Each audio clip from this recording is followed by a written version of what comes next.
What if I told you your body already makes the same "I'm full, stop eating" signal people are paying for in a shot, and you can turn it up today without a prescription? I'm not a doctor. This is educational, coach-style guidance you can use to shape your routine. If you have a medical condition or take medication, talk to your healthcare provider before changing your diet. Before we dive in, hit like and subscribe. And tell me in the comments which meal attacks you the hardest: breakfast, lunch, or late night. Put your answer now, because in a few minutes I'll give you a simple 7-day plan to diffuse that exact moment. Let's make this simple. GLP-1 is your built-in brake pedal. When your gut senses protein, fiber, and real food arriving in a calm, steady stream, it sends a message up the vagus nerve to your brain: we're good. Stomach emptying slows, appetite dials down, and your next meal shows up later and smaller without a willpower war. The mistake most people make is trying to fight appetite with rules, while their biology is screaming for rescue. We're not going to fight. We're going to feed your signals in the order your body understands. Start with breakfast, because that decision sets the rhythm for your whole day. If your first bites are sugary or naked carbs, juice, cereal, a pastry, you've basically told your brain to expect a roller coaster. The crash hits mid-morning, and now every meeting smells like a bakery. Change the opening move, and the day changes with it. Build a plate that whispers safety to your gut: a real protein anchor, visible fiber, and a little healthy fat. Eggs with spinach and avocado. Greek yogurt or skyr with chia and a handful of berries. Tofu scramble with peppers and olive oil. Eat that base calmly. If you still want toast, have it at the end. You'll feel the difference by 10 a.m. Steady focus. No scavenger hunt for snacks. And lunch arriving when you decide, not when a crash demands it. Lunch is the inflection point for most people. This is where the afternoon slump is born, or buried. So keep the same rule. Protein and fiber first, carbs last. Salmon with a big salad dressed in olive oil, then the wrap. Chicken and roasted vegetables, then a small potato. Lentils with arugula and lemon tahini, then a few whole grain crackers. The order matters more than the macros on the label, because sequence is how your gut reads a meal. Sequence right and GLP-1 rises. Sequence wrong and you're back on the roller coaster. Dinner is where we lock it in. This is the meal that usually decides whether you coast into sleep or raid the kitchen at 10 p.m. Lead with vegetables and protein: roasted broccoli, a big pile of greens, mushrooms, zucchini, plus a drizzle of olive oil for that calm, sustained burn. Then, and only then, add your starch. A scoop of rice, a small potato, a few bites of pasta. You'll notice something strange after a week of doing this. The starch portion you used to think you needed starts shrinking itself. That's not discipline. It's biology cooperating. There are 3 quiet multipliers most people ignore. First, pace. If you inhale a meal in 6 minutes, your hormones can't keep up. Put the fork down between bites. Talk to someone. Stand up to refill your water. You're not performing a ceremony. You're just giving your gut time to send the right signals. Second, movement. Short walk after meals, 2 to 10 minutes, acts like a glucose sponge. The sugar gets pulled into active muscle while insulin stays modest, which keeps hunger calmer for hours. Third, temperature and tea. Sleeping a little cooler and sipping green oolong or matcha during the day nudge your metabolism in a direction you actually feel. Fewer late-day crashes, and a body that's ready to use stored fuel at night instead of hoarding it. You've got family schedules, night shifts, workouts, cravings, and real stress. So let's handle the objections the way a coach should, head-on and practical. What if I'm plant-based? Perfect. The rule doesn't change.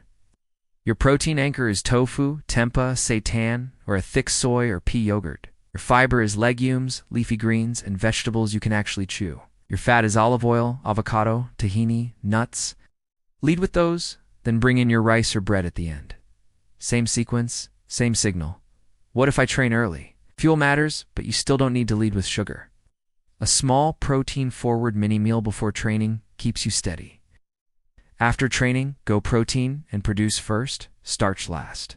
Your muscles are primed. The carbs go where you want them to go.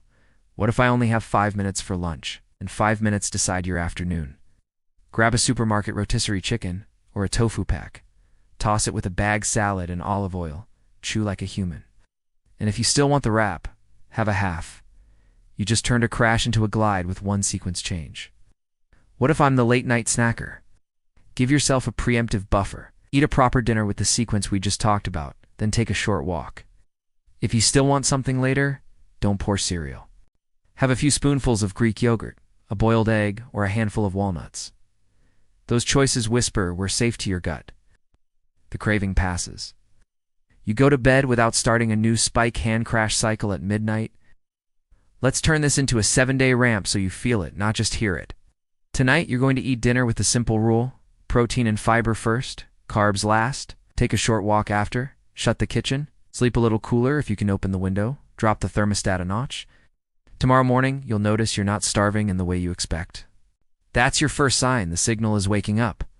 On day 2, bring the rule to lunch. If you eat out, ask the server to bring the salad or protein first, and the bread later, or not at all. You will be surprised how easy it is to say I'm good when your plate did the heavy lifting for you. Day 3 is about breakfast. Build the base with protein and fiber, and if you want your toast or oats, fold them in at the end. Watch what happens to your 10 a.m. cravings. For a lot of you, they disappear so quietly you don't notice until you realize you forgot to snack. By day 4, add the pace element. No screens while eating. Breathe, chew, talk. You're not being precious. You're giving biology a chance to send the enough message on time. Day 5, double down on movement. Put a 2-minute timer on your phone after each meal. When it buzzes, walk. Hallway laps count. Doesn't have to look impressive. It just has to happen. Day 6, tighten the evening. Finish dinner a bit earlier. Aim for a 3-hour gap before bed. That window is where your body does its best fat-burning work, but only if you stop feeding the furnace right before lights out. Day 7, stack everything. Sequence at every meal, a short walk after. Calmer pace while eating, cooler sleep. Pay attention to your belt, to your morning face in the mirror, to that 3 p.m. part of the day that used to own you. Most people feel the shift here: lighter sleep, quieter appetite, and a weird sense of, I can do this, that shows up when your biology finally stops fighting you. Let me give you a few real-world pictures so you can copy without thinking. You're at a restaurant, the bread lands, everyone lunges. You smile, grab a piece, and set it down. You ask for a side salad and the chicken first. You eat those, chat, sip water. 10 minutes later, you take 2 bites of bread and realize you don't even want more. That's the signal doing its job. Or it's a work day and you've got back-to-back calls. Grab a rotisserie chicken, a bag of greens, a lemon, and a bottle of olive oil. You eat that in 5 minutes, then you walk the hallway while your coffee reheats. No crash, no vending machine. You just won your afternoon in 12 minutes. There's a common myth that you have to earn carbs with a workout or cut them out forever. You don't. You have to place them. When carbs arrive in a body that's already been reassured by protein, fiber, and a modest amount of fat, they behave. When they kick open the door first, they run the show. We're not banning them. We're demoting them to the end of the meal where they belong. Another myth is that you need a perfect diet to lose fat. You don't. You need a predictable routine that tells your gut the same story every day. Eat in a sequence your biology trusts. Move a little when it matters. Sleep in a room that feels like a signal, not a screen. The results feel like willpower, but they're not. They're physics and hormones working in your favor. If you've tried and failed a dozen times, that doesn't mean you're broken. It means nobody handed you the instruction manual your body actually listens to. This is that manual. Protein and fiber, first, carbs last. Eat at a human pace. Walk for a few minutes after meals. Give your nights a 3-hour runway when you can. Okay. And keep your room a bit cooler so your brain decides it's safe to let go. Here, that's your mantra for the week. Say it with me while you plate your next meal. Signal first, starch last. Eat like I mean it. Walk it in, sleep it off. That's the whole system in 12 words. If this helped, hit like. Make sure you're subscribed so you don't miss next week's video, and drop a comment telling me which meal you're going to fix first. Breakfast, lunch, or late night. I'll jump into the comments and give you a quick tweak for your exact choice, so you can feel a win by tomorrow.